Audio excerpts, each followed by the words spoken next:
अस्सलामुअलैकुम, आप देख रहे हैं के न्यूज़ चैनल। खबर शामिल करते हैं आरिफवाला से। हमारे ब्यूरो चीफ शफीक फूल की रिपोर्ट के मुताबिक आरिफवाला के मोहल्ला चिश्तिया नगर की रिहायशी परवीन बीबी, जो कि लोगों के घरों में काम करती है, इसकी बेटी जिसकी उम्र तकरीबन 12 साल बताई जाती है, आज सुबह मोहल्ले से अगवा कर ली गई।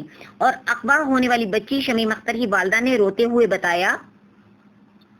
जी आप सब बताएं, क्या इस हवाले से आप क्या कहते हैं? सर बच्ची साढ़े कोल 4 ਵਜੇ ਪੜ੍ਹਨਾ ਹੀ, ਸੁਬਾਹ 4 ਵਜੇ। ਉਸ ਤੋਂ ਬਾਅਦ ਬੱਚੀ ਦਾ ਅਸੀਂ ਸਬਕ ਵੀ ਸੁਣਿਆ, ਨਮਾਜ਼ ਵੀ ਬੱਚੀ ਨੇ ਸਾਡੇ ਕੋਲ ਪੜ੍ਹੀ ਆ। ਫਿਰ 6 ਵਜੇ ਛੁੱਟੀ ਕੀਤੀ, ਬੱਚਿਆਂ ਦੇ ਨਾਲ ਬਾਹਰ ਗਈ ਆ।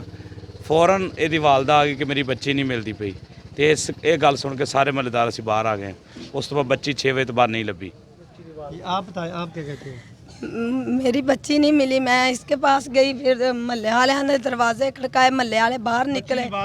हाँ जी, वालदा है। तो मैं सारे रोला पाया, सारे महल्लेदार मेरे इकट्ठे हो गए ने, ते मेरी बच्ची अजे तक नहीं। मुश्ताक नगर।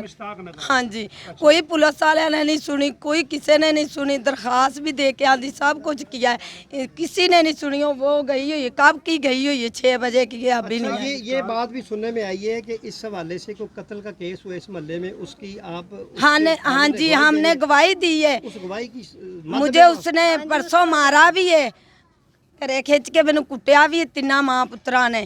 फिर उन्होंने मैनू खिंच के ते अंदर भी किया है। फिर बूहे अगे मोटरसाइकिल भी सिट गए। मैं चौंकी च दे के आई, मैं चौंकी च तलाह भी दी है कि इस तरह मैनू तंग किया गया। मैं अपना नाम भी, आप समझते हैं पुलिस वाले उसकी पुष्टपनाही कर रहे हैं? हाँ जी, वो पैसा दे रही है। हमारे पास पैसा नहीं है, हम गरीब हैं, लोगों की मेहनत करते हैं। भी एक एएसआई ने आपको गलीज गालियां दी थी। हाँ जी, वो भी इसी कत्ल के वाले। हाँ जी, इसी के। अब मैंने बुलाया पुलिस वाले को, यहाँ से बुलाया चौकी से।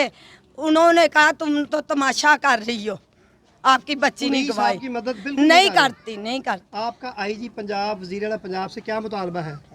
मेरी बच्ची दे जाए, बरामद की जाए। हाँ जी, और उनको सजा दी जाए जो हाँ उठा के जी, ले गए। हाँ जी।